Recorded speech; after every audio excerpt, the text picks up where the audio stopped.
여러분 시 좋아하십니까? 시? 혹시 여기 왕년에 문학소년, 문학소녀 계십니까? 네. 여러분 좋아하는 성경이 뭐냐고 여쭤보면 사람들마다 다 다르긴 하지만 시편 좋아하시는 분들 굉장히 많으시더라고요. 여러분 좋아하는 시편 있으십니까? 몇 편 좋아하시죠? 네, 몇 편인지 모르겠고 그 구절만 생각나죠? 저는 오늘 우리가 읽은 그리고 우리가 찬양으로도 아까 불렀지만 너무나도 유명한 이 시편을 좋아하고요. 또는 여호와는 나의 목자시니라고 하는 너무나도 유명한 전 세계가 사랑하는 23편도 좋아합니다. 여러분 왜 이렇게 시편들이 사람들한테 사랑을 받는 걸까요? 여러분 시 하면은 어떤 특징들이 떠오르세요? 시? 우리가 시 하면 어렸을 때 기계처럼 배웠던 흔적이 많이 있었던 것 같아요. 시 하면은 간결성, 함축성, 이런 것들만 먼저 생각이 나죠. 그래서 시를 이렇게 잘 음미해 본 기억은 많이 없었던 것 같아요. 여러분 시편에는 총 몇 개의 시가 있죠? 네, 네. 네, 150편의 시가 있습니다. 많죠? 150개의 이 시편들이 전부 다 히브리 시로 구성이 되어 있어요. 히브리 시. 그래서 시가 갖는 기본적인 특징들을 다 공유를 하고 있습니다. 그런데 여러분 이 시편들을 유심히 잘 살펴보시면 크게 두 개의 축으로 이루어져 있는 것을 알 수가 있어요. 하나는 뭐냐면 탄식이고 다른 하나는 바로 찬양입니다. 탄식과 찬양. 여러분 이 시편 초반부에 읽어보면은 초반부는 탄식에 대한 목소리가 많이 나옵니다. 그러다 점점 후반부로 가면 갈수록 찬양의 목소리가 훨씬 더 커지는 것을 알 수가 있어요. 이 탄식과 찬양은 시편에서 뗄래야 뗄 수 없는 서로 맞닿아 있는 존재들입니다. 왜냐하면 탄식이 없는 찬양이 있을 수 없다는 인생의 진리를 우리에게 알려주시려는 것이거든요. 그런데 여러분 우리가 느끼기에는 이 탄식과 찬양이 별개인 것처럼 느껴질 때가 사실은 훨씬 많습니다. 여러분 그렇지 않습니까? 여러분 우리가 탄식하는 이유가 무엇입니까? 바로 우리가 직면하고 있는 아니면은 과거에 직면했었던 고통 때문에 탄식을 하는 거거든요. 그리고 그 고통은 하나님께서 지금 내 곁에 계시지 않고 내게 아무런 관심이 없으시다는 감정을 느끼게끔 만듭니다. 실제로 성경의 시인들은 이런 식으로 솔직하게 자신의 감정을 표현하거든요. 함께 읽어볼까요? 시작. 나의 하나님, 어찌하여 나를 버리십니까? 어찌하여 그리 멀리 계셔서 살려달라고 울부짖는 나의 간구를 듣지 아니하십니까? 네, 바로 이렇게 시편의 시인들은 자신의 부정적인 감정을 가감없이 솔직하게 표출을 합니다. 한 학자는 이것을 가리켜서 토설한다고 표현을 합니다. 토설. 말 그대로 속 안에 있는 것을 끄집어내서 있는 그대로 다 토해내는 것이죠. 어떤 사람들은 신앙의 연수가 쌓이면 쌓일수록 자신의 부정적인 감정을 드러내지 않고 꾹꾹 누르고 참는 게 성숙한 신앙이라고 생각을 합니다. 그렇게 강요하고 또 강요받기도 하고요. 하지만 여러분 우리 하나님이 그렇게 우리의 감정까지 통제하시는 억압적인 분이십니까? 하나님은 시편을 통해서 어린아이가 자기 부모한테 솔직하게 속마음을 털어놓듯이 우리가 그렇게 하나님 앞에 솔직하게 토설하기를 원하세요. 예전에 손 목사님이 설교 중에 이런 말씀을 하셨었는데 감정을 따라서 그 감정이 태도와 행동이 돼서는 안 된다고 말씀하셨어요. 저는 여기에 동감을 해요. 왜냐하면은 여러분 MBTI가 어떻게 되십니까? 저는 극 F예요. 극 F여가지고 제가 자주 후회하는 포인트 중에 하나가 바로 이거예요. 현재 감정과 기분이 지금 당장에 그리고 먼 미래의 태도와 행동이 되었던 경우가 굉장히 많았거든요. 바로 그럴 때 좋은 방법이 뭐냐면 오늘 시편은 자기 감정을 밖으로 꺼내서 말해보는 것, 즉 토설하는 거라고 얘기를 해줍니다. 이렇게 토설을 하면은 토설된 감정을 객관적으로 들여다볼 수 있기도 하고 또 밖으로 꺼내기 때문에 내 안에 있던 부정적인 감정들을 해소해 주기도 하거든요. 여러분 그렇지 않습니까? 우리도 내 고민과 그로 인한 이 감정들을 누군가한테 털어놓으면은 기분이 조금 나아지기도 하잖아요. 어쩌면 우리가 시편을 좋아하는 건 우리의 감정을 풍성하게 해주기도 하지만 마치 시인들이 우리를 대신해서 토설해 주는 것 같은 그런 느낌을 받기 때문은 아닐까요? 하지만 여러분 여기서 우리는 오해하시면 안 돼요. 시편은 우리가 감정을 토해낼 때 단지 이 안에 있는 부정적인 감정이 해소되고 기분이 조금 나아지는 정도를 말하는 건 아니거든요. 아까 우리가 읽었던 말씀처럼 시인이 하나님 저를 왜 버리셨습니까? 라고 토설하는 건 그가 하나님이 계신 것을 부정하는 게 결코 아니에요. 오히려 이렇게 얘기하는 거죠. 하나님, 저는 당신이 계신 것을 믿습니다. 하지만 왜 지금 내 곁에 계시지 않는 거죠? 라고 이렇게 묻고 싶은 거예요. 그렇다면 여러분, 시편의 시인들은 자신이 처한 고통 가운데 이렇게 괴로운 상황 속에서 탄식이 나오는 그런 상황 속에서도 하나님이 계시다는 것을 무엇으로 신뢰했을까요? 사실 이게 여러분 실제로 겪어보면 쉽지가 않습니다. 탄식 속에서 찬양이 나온다는 것. 하지만 그들은 어떻게 무엇으로 하나님의 계심을 신뢰했을까요? 그들은 자기가 처한 환경이나 상황 또는 자기 감정에서 하나님이 계시다는 사실을 찾지 않았습니다. 그들은 철저히 하나님이 말씀하신 약속에 근거해서 하나님이 계시다는 사실을 신뢰했어요. 약속, 이것을 다른 말로 바꿔 말하면 언약이라고 할 수 있을 것 같은데요. 성경에는 굉장히 수많은 언약들이 나옵니다. 특히 시편은 여러분 시편의 절반 정도가 누구의 시죠? 네, 다윗의 시죠. 다윗의 시일 정도로 이 시편은 다윗 언약과 밀접한 관련이 있습니다. 여러분 다윗 언약이 뭡니까? 하나님이 다윗을 이스라엘의 왕으로 세우시고 그에게 이렇게 약속하셨는데요. 사무엘하 7장 말씀을 한번 읽어보겠습니다. 시작. 너의 생애가 다하여서 내가 너의 조상들과 함께 묻히면 내가 내 몸에서 나올 자식을 후계자로 세워서 그의 나라를 튼튼하게 하겠다. 바로 그가 나의 이름을 드러내려고 집을 지을 것이며 나는 그의 나라의 왕위를 영원토록 튼튼하게 하여 주겠다. 네, 하나님은 다윗에게 영원한 다윗 왕조를 약속해 주셨어요. 이게 바로 다윗 언약이에요. 하지만 여러분 다 아시다시피 결과가 어떻게 됐습니까? 우상 숭배 때문에 다윗 왕조는 멸망하고 타국의 포로로 끌려가게 되었죠. 그리고 그들은 상당히 오랜 기간 동안 유배지적 상황 속으로 들어갑니다. 그래서 그들은 자연스럽게 이런 질문을 던지게 돼요. 하나님은 이제 우리를 사랑하지 않으시고 우리에게 관심도 없으시고 우리를 버리신 건가? 시편은 이런 감정들을 겪고 있는 포로 공동체의 상황과 맞닿아 있습니다. 그래서 시편은 그렇게 어렵고 복잡한 감정을 겪고 있는 그 사람들에게 이렇게 얘기해 주는 거예요. 하나님의 손길은 너희들을 떠난 적이 없으셨다. 여전히 사랑하시고 너희와 함께 계신다. 즉 그 다윗 언약이 유효하다는 사실을 말함으로써 그들을 위로하는 내용으로 채워져 있는 게 이 시편 말씀입니다. 시인들은 이 확실한 언약적 토대 위에서 자신들의 감정을 가감없이 표출을 했던 거죠. 서론이 조금 오늘 길었는데요. 오늘 첫날이라서 시편 안에 흐르는 큰 맥락들을 함께 나눠봤습니다. 이 맥락을 토대로 이제 오늘 말씀을 보면 좋을 것 같아요. 여러분 우리가 아까 찬양으로도 불렀지만 이 시편 8편 너무나도 유명한 시편이죠. 우리가 아까 이 시편을 읽기도 하고 찬양하기도 했는데 여러분 그때 어떤 감정이나 생각들이 떠오르셨습니까? 어떤 생각이 떠오르셨어요? 아마도 많은 분들이 이렇게 생각하실 것 같아요. 하나님이 창조하신 이 세계가 황홀할 만큼 참 너무나도 아름답다. 이 식물도 너무 아름답다. 이런 감정들을 느끼고 또 시편 8편이 그런 내용을 노래하는 거라고 생각하실 것 같아요. 물론 맞습니다. 물론 그것도 맞지만 그게 시인이 말하는 전부는 아닙니다. 여러분 물론 시인도 실제로 지금 아름답다고 오늘 말하고 있거든요. 여기 1절 화면에 개역개정 버전으로 한번 읽어보도록 할게요. 읽겠습니다. 시작. 여호와 우리 주여, 주의 이름이 온 땅에 어찌 그리 아름다운지요. 주의 영광이 하늘을 덮었나이다. 네, 여호와의 이름이 온 땅에 형용할 수 없을 만큼 아름답다라고 얘기를 하고 있어요. 여러분은 무엇을 보시면 하나님의 아름다움을 느끼십니까? 오늘 시인의 시선을 한번 따라가 볼까요? 오늘 시인은 가장 먼저 무엇을 주목합니까? 바로 하나님이 지으신 창조 세계를 보면서 하나님의 아름다움을 느끼고 있어요. 우리 화면으로 3절 말씀을 개역개정으로 한번 읽어볼까요? 시작. 주의 손가락으로 만드신 주의 하늘과 주께서 베풀어 두신 달과 별들을 내가 보오니. 네, 시인은 하나님이 창조하신 해와 달과 별, 즉 창조하신 광대한 우주를 보고 참 아름답다고 경탄을 하고 있어요. 여기 사진 하나 보여주시겠어요?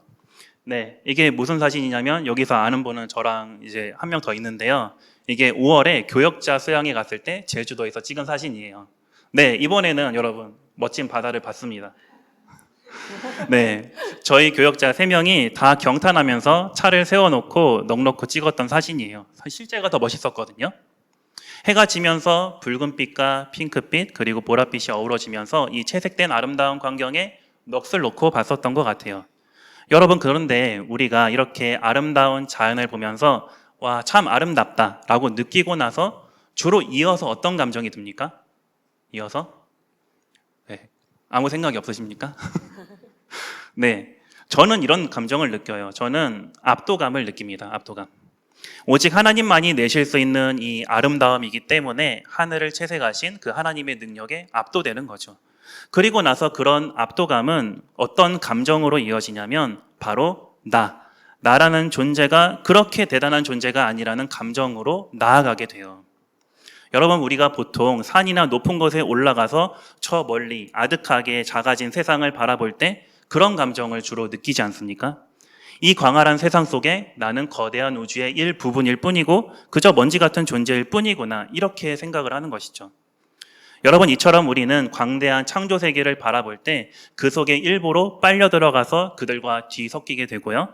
그들과 별로 다르지 않은 별 볼 일 없는 존재라는 것을 느끼게 됩니다. 오늘 시인도 이 감정을 똑같이 느끼거든요. 4절 보시면은, 4절에 보면은 거기 사람이라는 단어랑 그리고 사람의 아들이라는 단어가 나오죠.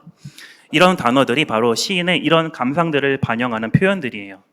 단순히 사람 그 자체를 말하는 게 아니고 시인은 자기 자신이, 그리고 인간이라는 존재가 광대한 창조 세계 속에서 한순간의 먼지처럼 연약하고 죽으면 땅으로 돌아가는 그저 허무하고 보잘것없는 존재라는 것을 말하고 싶었던 것이죠. 그런데 시인은 그렇게 광활한 창조 세계를 눈으로 관찰하고 나서 압도감과 인간의 허무함이라는 감정들을 느끼고 무기력해지지 않아요. 오히려 거기에서 하나님의 사랑을 발견을 합니다. 여러분, 성경을 보시고 4절 한번 읽어볼까요? 4절입니다. 다시 같이 읽겠습니다. 시작. 사람이 무엇이기에 주님께서 이렇게까지 생각하여 주시며 사람의 아들이 무엇이기에 주님께서 이렇게까지 돌보아 주십니까? 네, 무슨 얘기입니까? 풀어서 말하면 이런 얘기예요. 연약하고 죽을 수밖에 없는 사람이 무엇이기에 이렇게까지 저에게 마음을 써주십니까? 또 죽으면 흙으로 돌아가야만 하는 그저 무력한 존재일 뿐인데 사람이 무엇이기에 이렇게까지 저를 찾아와 주십니까? 그저 자기는 거대한 우주 속에서 먼지에 불과한 존재인데 하나님이 그런 한 사람 한 사람에게 마음을 써주시고 찾아오실 만큼 너무나도 사랑하고 귀하게 여겨주신다는 거예요. 시인은 이걸 고백하고 있습니다. 이 사실에 놀라서 시인이 지금 하나님의 사랑에 경탄을 하고 있는 것입니다. 네, 이처럼 시인은 창조 세계를 바라보며 느끼는 이런 감정들의 흐름 속에서 하나님의 아름다움을 발견하고 그 아름다움에 경탄하며 찬양하고 있는 거예요. 그런데 여러분, 시인은 하나님이 별 볼 일 없는 자신을 사랑하신다는 사실을 무엇에서 발견합니까? 그게 바로 이제 오늘 5절에 나오는데요. 5절도 같이 한번 읽어볼까요? 읽겠습니다. 시작. 주님께서는 그를 하나님보다 조금 못하게 하시고 그에게 존귀하고 영화로운 왕관을 씌워주셨습니다. 네, 쉽게 말하면 무슨 뜻입니까? 하나님이 사람을 어떤 존재로 여겨주셨다? 자신과 같은 동급의 존재로 여겨주셨다는 거예요. 물론 동급이라고 해서 사람이 창조 세계를 손수 지은 하나님 자체는 아니죠. 하지만 그분이 사람에게 왕관을 씌워주시고 왕으로 삼아주셔서 자신과 같은 영광을 누리게 하셨다는 겁니다. 그 영광의 실제는 6절에서 8절까지 아주 자세하게 설명하고 있거든요. 읽지는 않겠지만 여러분, 6절에서 8절까지 쉽게 말하면 무슨 말입니까? 하나님께서 손수 지으신 모두 창조 세계를 누구에게 다스리게 하셨대요? 네, 사람에게 다스리게 하셨대요. 이게 바로 하나님이 별 볼 일 없는 우리에게 마음을 써주시고 사랑하신다는 결정적인 증거라는 것이죠. 그래서 여러분, 이처럼 하나님의 사랑은 우리가 어떤 존재인지를 규정하고 알려줍니다. 하나님의 사랑을 받는 존귀한 존재들이라는 것이죠. 그래서 결국 시인은 마지막 9절에서 뭘 얘기합니까? 그런 우리를 귀하게 여기시고 사랑하시는 그 하나님을 찬양합시다 라고 하면서 권면하고 마무리하고 있습니다. 네, 여기까지예요. 네, 여기서 끝나면은 여러분들 행복하죠? 네. 하지만 마무리하면 좋겠지만 사실 끝이 아니에요. 여러분, 아까 시편 8편을 읽다 보시면은 약간 이질적으로 느껴지는 구절 하나가 있는데 혹시 발견하셨습니까? 혹시 발견하셨나요? 저는 그게 2절이라고 느껴졌는데요. 함께 2절 한번 말씀 읽어볼까요? 2절 읽겠습니다. 시작. 어린이와 젖먹이들까지도 그 입술로 주님의 위엄을 찬양합니다. 주님께서는 원수와 복수하는 무리를 꺾으시고 주님께 맞서는 자들을 막아낼 튼튼한 요새를 세우셨습니다. 네, 우리가 시편 8편을 알기에는 하나님이 지으신 창조 세계를 보고 경탄하는 것이라고 생각을 했는데 갑자기 어린아이와 젖먹이가 등장해요. 여기까지는 괜찮은데 원수와 복수하는 무리도 등장하는 게 조금 뜬금없어 보입니다. 여러분, 왜 갑자기 시인이 이런 얘기를 했는지 조금 더 살펴보면 좋을 것 같아요. 여러분, 먼저 어린이와 젖먹이 하면은 어떤 이미지들이 떠오르십니까? 어린이와 젖먹이. 제가 작년에 설교했을 때 이런 얘기들을 드렸던 것 같아요. 이제 제 아들이 36개월이 되었습니다. 확실히 제가 작년 처음에 교회 처음 왔을 때는 아직 걷지 못했을 텐데 이제는 지금 걸어 다니고 별 말도 다 하죠. 네, 시간이 엄청 빨라요. 그리고 이제 스스로 할 수 있는 것들이 조금씩 더 많아지다 보니까 자기가 막 스스로 하겠다고 때를 쓰기도 합니다. 물론 그때마다 저는 힘들지만요. 네, 이처럼 여러분, 어쨌든 사람은 성장하면서 물리적으로, 정신적으로 힘이 점차 커지게 되고 자기가 스스로 할 수 있다고 생각하는 것들이 많아지게 되는 것 같아요. 하지만 여전히 어린 아이다 보니까 스스로 하려는 마음과 동시에 어떤 마음이 있습니까? 부모에게 도움을 요청하기도 해요. 어린아이들은 자신을 돕고 보호해줄 누군가에게 요청하고 기대는 존재들이죠. 한편 그런 아이가 점차 자라서 어른이 되면 어떨까요? 물론 사람마다 조금 다르긴 하겠지만요. 물리적, 정신적 힘이 점차 강화되다 보니까 웬만한 것들은 자기가 다 할 수 있다고 생각을 합니다. 그래서 여러분, 어린 왕자에서도 이런 구절이 있는데요. 모든 어른들은 한때 어린 아이였다. 하지만 그들 중 몇 명만이 그것을 기억한다. 이런 구절이 있어요. 네, 어른들은 자신이 한때 어린 아이였다는 사실을 다 잊어버리고 살아갑니다. 더 나아가서 자기 힘을 믿고 거기에 의존하는 사람들을 그 힘을 과시하고 다른 사람들에게 자랑하는 것으로까지 드러나기도 해요. 그래서 아까 제가 산 이야기를 했지만 누군가는 산에 올라가면 자신의 별 볼 일 없음을 발견하기도 하지만 반면에 다른 사람들은 어떻습니까? 높은 곳에 올라가서 아래를 내려다보며 지배욕과 과시욕을 강화하기도 하죠. 참 아이러니한 모습이에요. 여러분, 제가 말씀드린 바로 이 관점에서 본다면 해와 달과 별을 바라보고 그분이 지으신 세계의 광대함과 하나님의 능력에 경탄하고 또 그 속에서 자신을 특별한 존재로 여겨주시는 하나님의 사랑에 경탄하는 그 시인의 시선은요, 바로 2절에 나오는 어린아이의 시선과 정확하게 닮았습니다.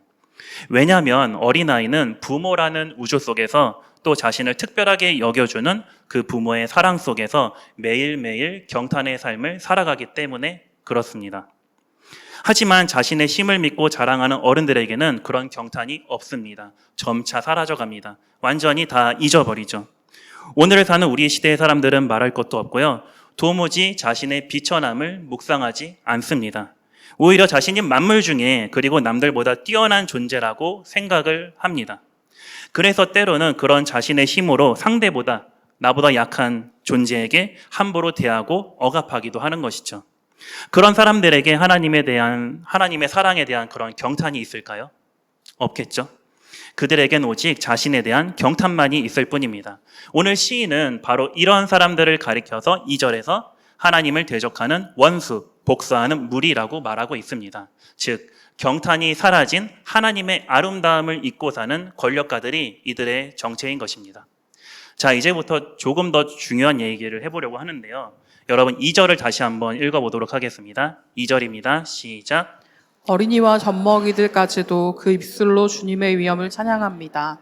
주님께서는 원수와 복수하는 무리를 꺾으시고 주님께 막서는 자들 막아낼 튼튼한 요새를 세우셨습니다. 네, 지금 시인이 여러분 무엇을 말하고 있습니까? 2절을 풀어서 말하면 바로 이런 얘기입니다. 주님께서 어린아이들과 젖먹이들의 찬양을 통해서 누구를 꺾으세요?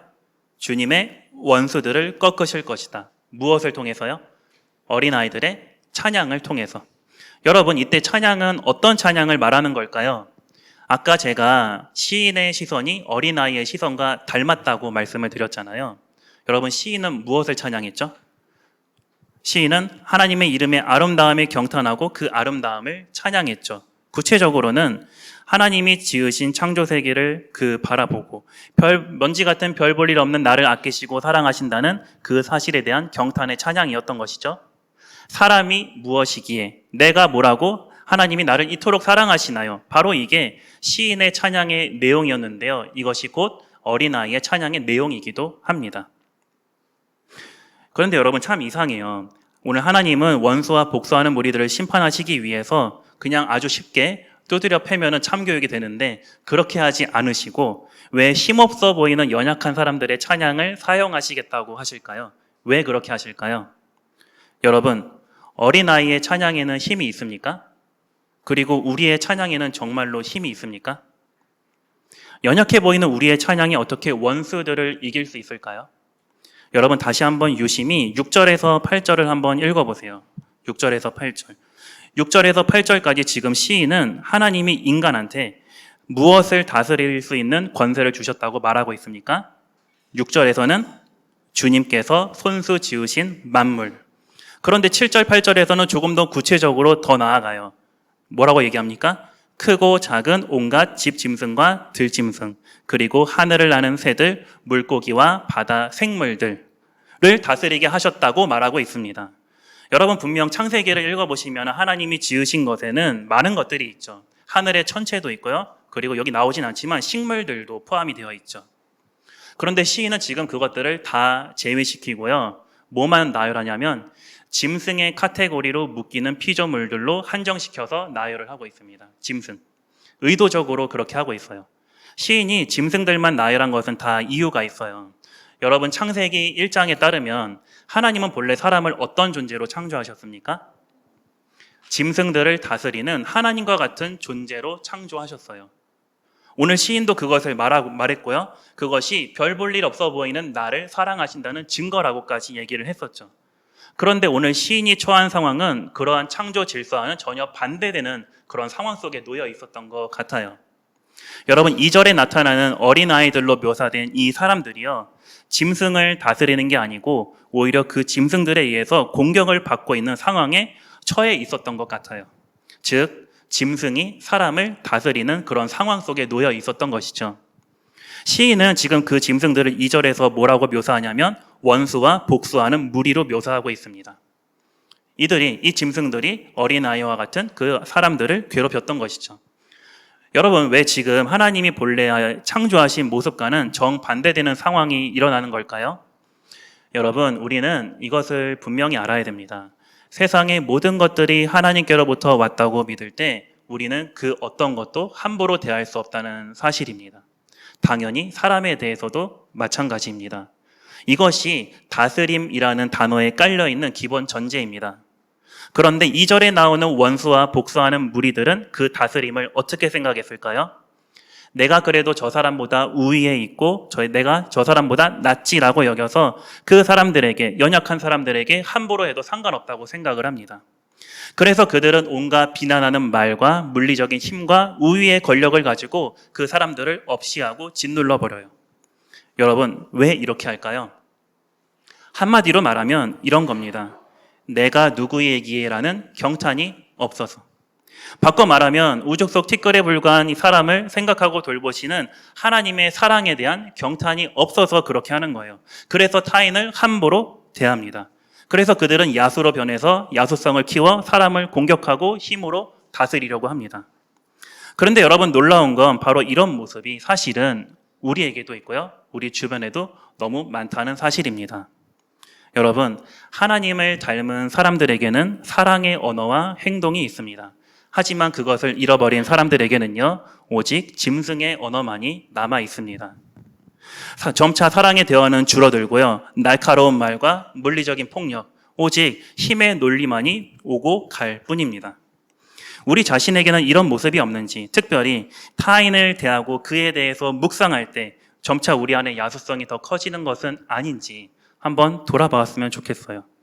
네, 이 시인의 상황은 사실 우리들의 현실이기도 한 것입니다. 하지만 여러분, 이런 모습과는 다르게 짐승의 언어가 아니라 자신의 삶에서 오직 사랑의 언어만을 철저하게 구현하신 분이 계세요. 그분이 바로 예수님이십니다. 우리 마태복음 21장 말씀을 같이 한번 읽어볼까요? 읽겠습니다. 시작. 그러나 대제사장들과 율법학자들은 예수께서 하신 여러 가지 놀라운 일과 또 성전들에서 다윗의 자손에게 호산나 하고 외치는 아이들을 보고 화가 나서 예수께 말하였다. 당신은 아이들이 무엇라 하는지 듣고 있소. 예수께서 그들에게 말씀하셨다. 그렇다. 주님께서는 어린아이들과 젖먹이들의 입에서 찬양이 나오게 하셨다. 하신 말씀을 너희는 읽어보지 못하였느냐. 네. 대제사장들과 율법학자들이 성전에서 예수님께 호산나라고 외치는 어린아이들을 보고 화가 났어요. 그래서 그들이 어떻게 했습니까? 지금 저 애들이 뭐라고 하는지 듣고 있냐고 하면서 예수님께 쏘아붙이죠. 여러분, 이 사람들은 왜 이렇게 화가 났을까요? 그 당시 대제사장들과 율법학자들에게 이미 성전은요, 하나님을 진정으로 찬양하고 예배하는 예배의 처소가 아니었고요. 불법적인 거래를 통해서 금전적인 이득을 취해 자신들의 권력을 유지하는 그런 기반으로 전락해 버렸어요. 그런데 예수님이 그 성전에 와서 뭐 하셨습니까? 그런 거래를 하는 사람들을 다 쫓아내시고 상을 뒤집어 엎으셨죠. 그런데 그러면 그 사람들이 어떻게 생각할까요? 자신들에 대한 권력에 대한 도전으로 여기고 단단히 화가 났겠죠. 그런데 거기에 엎친 데 덮친 격으로 어린아이들이 예수님께 와서 호산나 하면서 그런 예수님을 찬양까지 해요. 그러니까 어때요? 더 화가 나고 열이 받겠죠. 이때 예수님은 바로 오늘 시편 8편 2절의 말씀을 인용하셔서 그들의 비난에 대응을 하셨습니다. 그렇다. 주님께서는 어린아이들과 젖먹이들의 입에서 찬양이 나오게 하셨다. 하신 말씀을 너희는 읽어보지 못했느냐?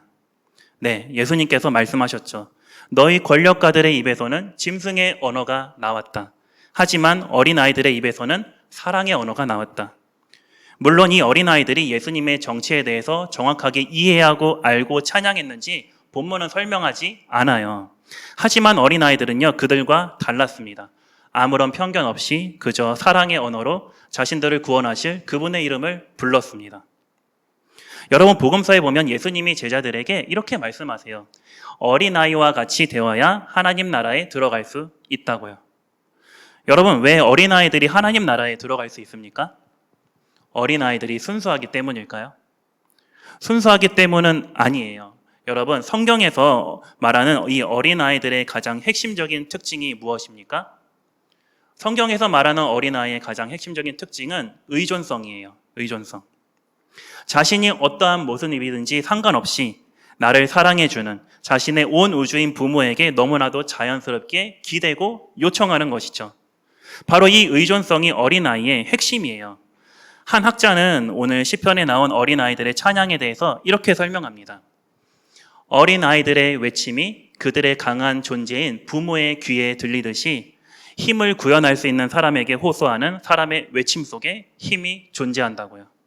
그렇다면 여러분, 우리 한 사람 한 사람을 특별하게 생각하시고 사랑하시는 하나님 아버지께 올려드리는 우리의 기도나 찬양은 약한 것입니까? 결코 약한 것이 아닙니다. 우리는 이렇게 착각을 해요. 우리의 힘을 자랑하고 과시할 때 하나님과 같아진다고 착각을 합니다. 하지만 그런 것이 아닙니다. 오히려 어린아이와 같이 그분께 기대고 의존하는 가운데 그분을 향한 찬양이 우리 속에서 끊이지 않을 때 비로소 우리는 그분과 같아지게 됩니다. 찬양 속에서 우리는 하나님의 사랑에 경탄하고요. 비로소 하나님과 하나가 됩니다. 바로 우리 예수님이 그러셨죠. 죽음을 앞둔 고난의 순간에서도 자신을 사랑하시는 하나님께 자신을 완전히 의존하셨고요. 삶의 모든 순간에서 짐승의 언어가 아니라 사랑의 언어로 끝까지 일관하셨습니다. 바로 우리 주님이 오늘 시편 8편의 찬양을 자신의 삶에서 완벽하게 구현하셨던 분이셨습니다. 네, 여러분, 이제 말씀을 마치려고 해요. 오늘 시인의 말처럼 정말로 온 땅에서 여호와의 이름의 아름다움이 드러납니다. 하늘에서는 무엇이 하나님의 아름다움을 드러냅니까? 하늘의 해와 달과 별들이 그 존재 자체로 광대하신 창조주 하나님의 아름다움을 드러내요. 그래서 우리는 그것을 보고 그 아름다움에 경탄하죠. 그렇다면 땅에서는 무엇이 그분의 아름다움을 드러낼까요? 바로 내가 누구이기에, 내가 뭐라고 이렇게까지 사랑하시나요? 라고 하면서 그분의 사랑에 경탄하는 어린아이와 같은 사람들, 그 사람들이 그 아름다움을 땅에서 드러냅니다.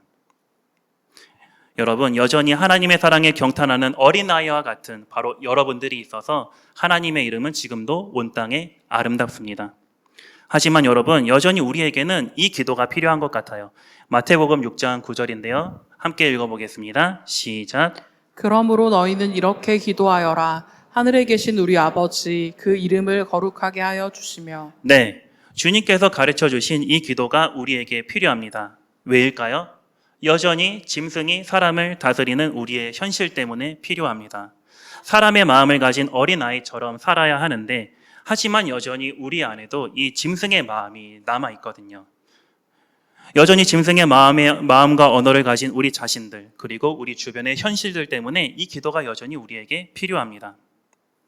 하나님은 내가 누구이기에 하며 어린아이와 같이 찬양하는 우리의 찬양을 사용하셔서 짐승이 사람을 다스리는 세상을 뒤집으셔서 사람이 짐승을 다스리는 하나님의 나라로 회복해 가실 것입니다.